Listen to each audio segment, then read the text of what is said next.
通算282本塁打を誇るエリック・デイビス氏と通算335本塁打を誇るダリル・ストロベリー氏。1980から90年代の MLB を象徴するスラッガー2人が米スポーツ専門ラジオ局 ESPN-LA の番組に揃って登場。番組内では自身がプレーしていた時代と現在のメジャーリーグで見られる野球スタイルの違いについて触れつつ、近年のデータ重視の野球観と彼らが身をもって体験してきた現場の感覚とのギャップについても率直な意見を披露しました。さらに話題はファンの記憶に刻まれているあの伝説的投手について、現役時代にしか知り得ないエピソードや人柄が垣間見える秘話も飛び出し、大いに盛り上がりました。その模様を日本語字幕付きでご紹介しますので、ぜひ最後までご覧ください。We're here at Legends Attic in Claremont. The great Eric Davis and Daryl Strawberry are joining us right now. And kind of with that in mind, what you just mentioned, Eric, and Daryl, I'll start with you on this one. We're seeing a different type of baseball than you guys came up playing.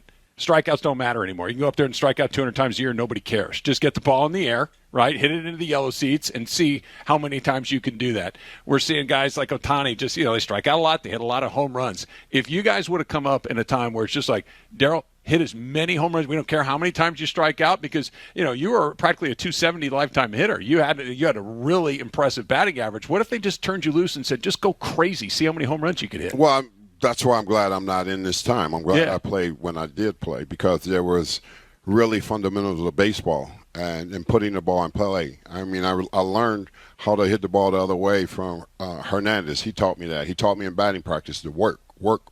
Just don't go in batting practice hitting the ball out of the stadium. So many guys get in batting practice and they're looking at how far they're hitting the ball. And I'm like, dude, it's only 5 o'clock. that does not count, And then you get in the game and you can't lay off that breaking ball and you're swinging at everything. See, I was a complete home run hitter. Eric was too. We're going to strike out, but we're going to steal bases. We're going to do a lot of other things. And I just think the day of the analytics with the way the game is played, it's the way they play it. It's the way I went to spring training and with the Mets, and I go down there all the time, and I see guys taking batting practice in the cage, and every time they take a swing, they're looking at the TrackMan. Yeah, they're checking. What are you checking for? Well, every time I look in the dugout, you see a guy after at bat, he's got an iPad, and he's over there looking at at the pitcher. I'm looking at the pitcher on the mound. I already know how you got me out the first at bat, but you won't get me out again like that. And that's the kind of mindset you have to have as a player. That's the development that you have to have as you grow in this game. And I think that's what happened for me and Eric. We studied the game. We didn't just play.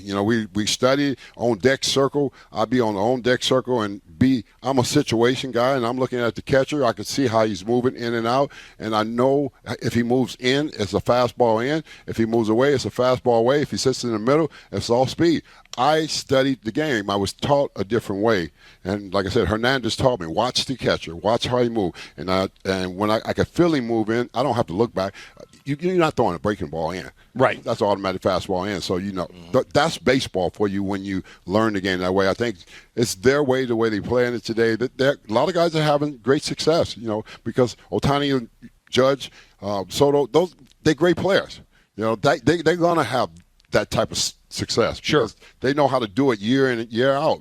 But everybody else is not going to have that because that's where the problem starts. That's where the problem starts. Because everybody want to be like this other guy. You want to be like him. You cannot not be like Mike. Everybody wanted to be like Mike. We couldn't be like Mike. You can't be like Kobe. You can't be like this guy. You got to be who you are and the kind of player you are. And me and Eric was talking about that. And we knew we were players that could dominate. And that was the difference in us playing, which the game is today. Eric, do you agree? Oh, yeah, wholeheartedly. And it's crazy because I get a chance to see it every day. I still work in the front office with Cincinnati. And to Daryl's point, it's not the guys that are successful because they're good at what they do. That's a small percentage of the big leagues. And the other 95% is going to struggle because of what they're trying to do universally. And the great thing about baseball is it's an individual sport. It has a team concept, but it's an individual sport. But it's gotten way out of control prior to they get to us in pro ball. That's where the problem lies, because the parents are paying a lot of money for somebody to teach their kid with no resume.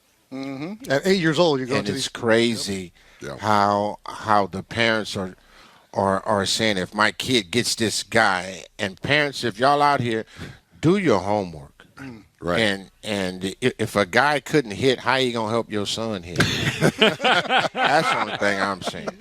I'm not trying to bash nobody's That's job the reality and stuff like of that, but your son can't be 5'5" and he's trying to hit like Aaron Judge at 6 feet. Guy, but this is what's happening. And you get these guys that's internet sensations, and they telling guys how to twitch and move and stuff. But anytime you're watching these guys, and this is what I want y'all to look for.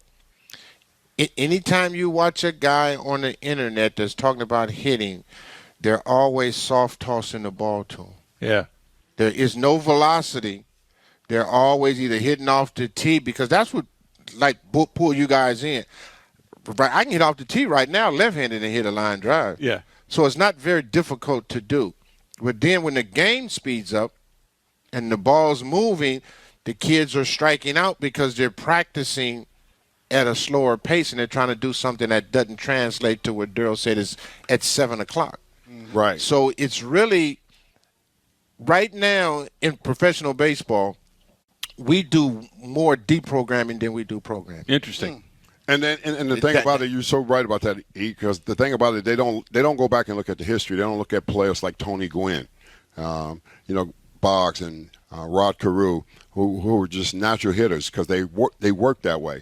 That's the way they became good hitters at working at what they were doing. I think the players don't work at that. I think they want to work at of looking back at a screen and seeing what, the ball's not going that far, in a cage. Right. The reality is when you get out there on the field and you're taking BP, it's about working.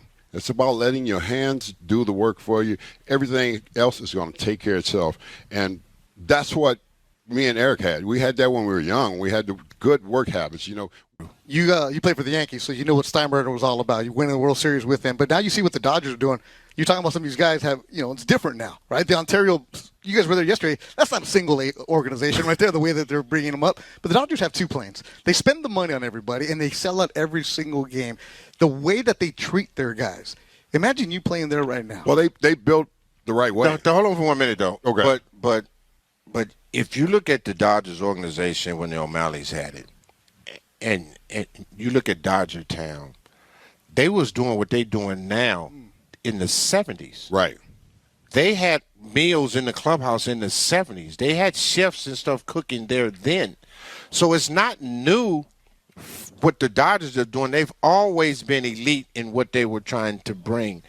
So I can remember the times we was in spring training, O'Malley Peter would have like snow brought in for your kids and family and stuff. So they was doing stuff then like what they're doing now. But what you see in Ontario, it's all throughout the minor leagues now.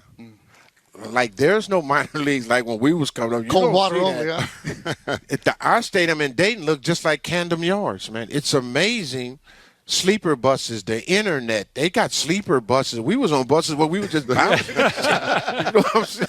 We had a seatbelt that came across your waist. Theirs come across your chest. You know what I'm saying? So it's the time of what's happening, and I'm glad that they're having it, but it doesn't promote moving. Kids, guys are making $300,000 or $400,000 in AAA. Yeah. I was making $30,000 in the big leagues. It's a huge difference in how they perceive and how they move.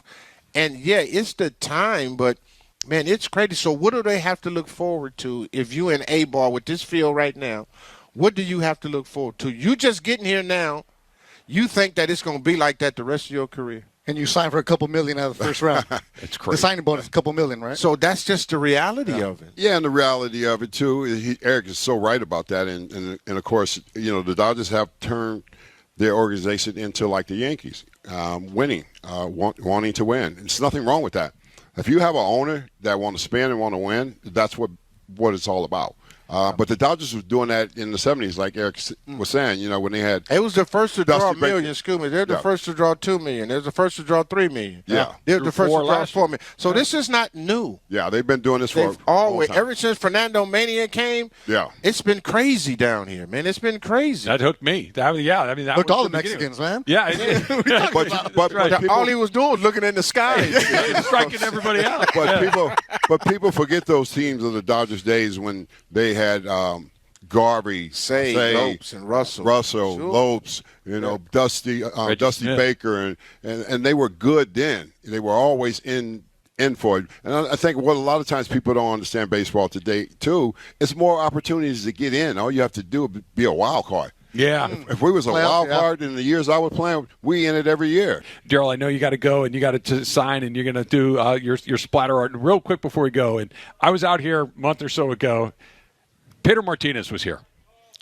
Of all the guys that you faced in the big leagues, Nolan Ryan, you know, right at Roger Clemens, like right on down the line, who was the toughest matchup for you? Who was the guy you got in there like, and this is going to be Nolan Ryan. Ryan. I didn't really care about all the rest, you know, because I mean, I had a grand slam off of Pedro, you know. I mean, it was no biggie facing all these other guys because they didn't have what Nolan Ryan had. Nolan Ryan had a different demeanor. Nolan Ryan was mean as hell, you know, and he sat up on a mound with these wide shoulders and big legs, big country boy, and he was like, get in the box. And he didn't play because if you didn't get in the box and you were playing around digging in, your first pitch was like right under your chin, right under your chin. So he didn't play, and you know I hit a home run off him in the playoffs, and I just remember when I watched the video later on in life and saw me going around the bases, and Nolan was just looking at me and making sure I was running around those bases.